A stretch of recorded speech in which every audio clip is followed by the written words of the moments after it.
وانا واقف بصور بالكاميرا. مال حضرتك مالك؟ مفيش، كنت واقف بحتفل معاهم بعيد ميلاد الرئيس وفجاه لقيت طوبه في وشي زي ما انت شايفه، وانا راجل يعني راجل دكتور واقف بطريقه سلميه. بص الدم ولسه ده غير اللي ماسكه 20 راجل ولا 25 راجل وضرب في رجلي. مين اللي عمل في حضرتك كده؟ مين اللي عمل في حضرتك كده؟ بتوع الثوره بتوع 25 يناير البلطجيه لقينا انهيال بالطوب. بتوع الديمقراطيه؟ ايوه بتوع الحريه، عايزينها حريه، عايزين الستات كمان اتضربوا واقف بشكل سلمي في ستات الاسعاف خدها.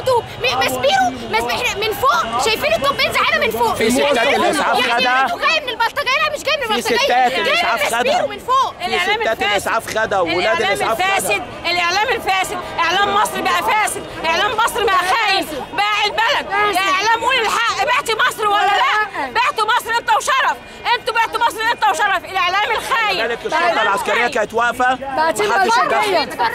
محدش اتدخل، كانوا واقفين بيتفرجوا علينا واحنا بنتضرب.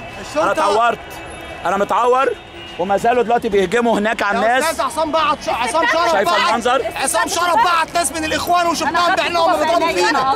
يا استاذ عصام شرف بعت اخوان، عصام شرف بعت الاخوان، رئيس الوزراء والجيش اتحدوا مع بعض، قلنا عند الاذاعه والتلفزيون ضربونا كلنا. احنا عايزين نعرف اما موقعة الجمل 6 جمال ولا 10 جمال؟ وانتوا كنتوا واقفين مظاهره سلميه؟ احنا كنا سلميه بدليل ان احنا جرينا، مش عاملين حسابنا، احنا مش عاملين حسابنا. هم جايين معاهم طوب، هم معاهم طوب الراي. لو عاملين حسابنا ما كناش مشينا، لو عاملين حسابنا احنا معظم الناس هم جايين عاملين حسابهم، جايين حسابهم وجايبين طوب، جايبين طوب ابيض جير، ما اعرفش جايبينه منين، جايبين وجايبين ناس مدربه كويس جدا على رمي الطوب ان هو ازاي ينشن ويضرب. المنظر اهو، ودي مش اول واحده، وواحده هنا واخدها بس طبعا مش باين حاجه، مضروب ضربه جامده كانت هتجيب لي ارتجاج، وضربه جت في صدري، وضربه جايه في صدري بدبشه كبيره كده. حضرتك دكتور؟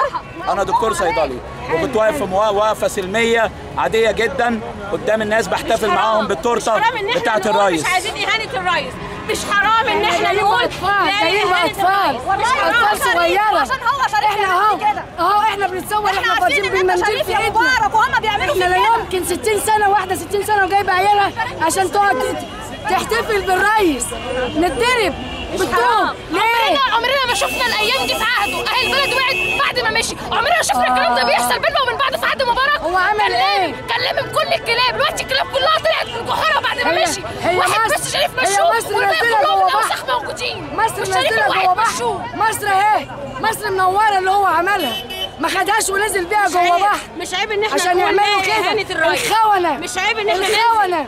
هم بدأوا بالطوب واحنا مش هنسكت، والعنف يولد عنف، وما اخذ بالقوه لا يسترد الا بالقوه، وهنشوف هنعمل ايه. العملاء